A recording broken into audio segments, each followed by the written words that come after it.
allows us to predict values of one dependent variable from known values. Wait lang.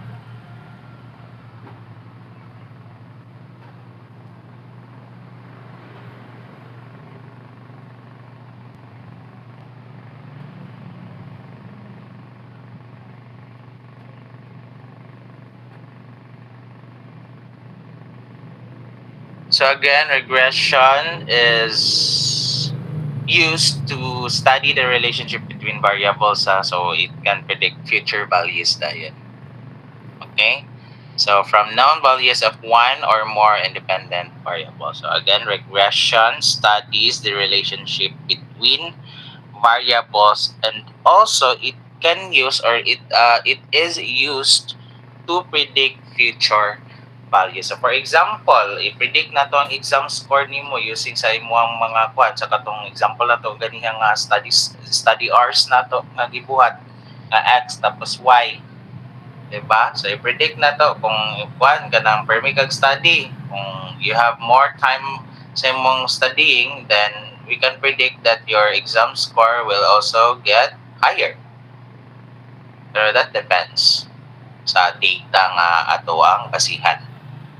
Kana kay istorya naman ta, so matik nga we can assume or predict na imong kuan exam score is also higher kay daghan man kag time mag-study.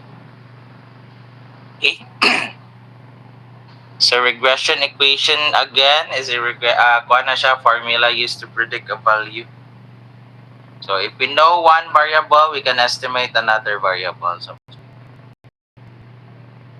scatter diagram then is a diagram of plotted points in Cartesian plane katong naa kaganiha sa taas nga example ha. Linear regression line is a straight line equation that ascertains the linear relationship of points in the scatter diagram. Mao na siya mga dot nga naa sa scatter nga diagram ha. Ay, mga dot. Mao na siyang line di ay, sorry. The method of least squares then is a procedure of deriving the computational formulas for determining the points estimates A and B from the available points. So, kuha na siya. Kaning method is used to find the best regression line. So, simple idea.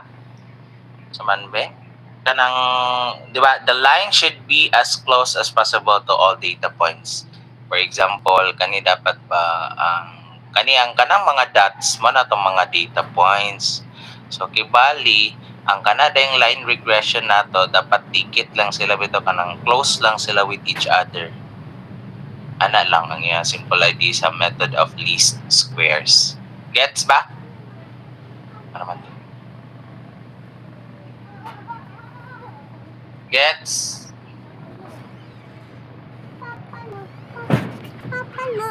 The purpose of regression analysis, sa may purpose na first is to measure relationship between two or more variables again. So regression helps determine if variables are related.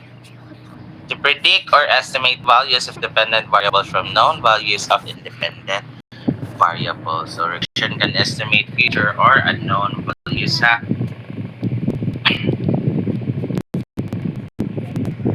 The linear regression line is presented by the equation y is equals to a plus bx.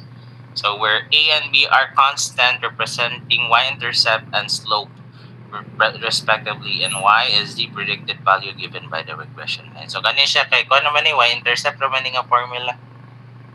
Itong y is equals to x plus.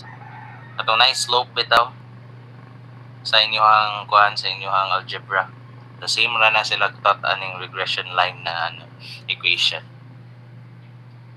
Estimation of parameters given the sample. The least squares estimates of the parameters in the regression line y is equals to a plus bx are obtained by the formula b is equals to kana ang formula, and a is equals to y minus bx, where y kani ang formula din sa pagkuha sa y kuha na y mean tapos x na mean. Mean na siya ha, mean. So una nimo kuhaon ana, maghimo gyapon kag table ana x, y tapos x times y tapos x square and then y square. Tapos makuha man din nimo ang mean ana, i-add nimo tanan, i-divide nimo kung pila ka buok ang number of values. Okay? Gets ba? Nga na lang ka-simple ha ang regression. I-follow lang yun ninyo ang formula, ana lang. Gets? So, parehas ani we have, same naman gyapon ni kaganiya sa correlation.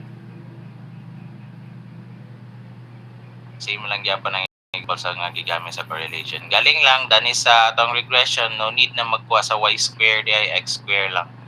Okay, ang nasa formula is only kanina man walay y square ka na lang. So if you follow the formula, you can get the value of your b.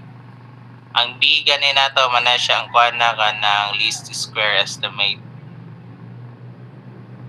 So pag makuha ni mo si b, you can get the regression line of the data. Katong gamito na dito ni mo si y-intercept. So y-intercept is equals to ang a ni mo pagkuha sa A is naraha, pagkuha sa A nara.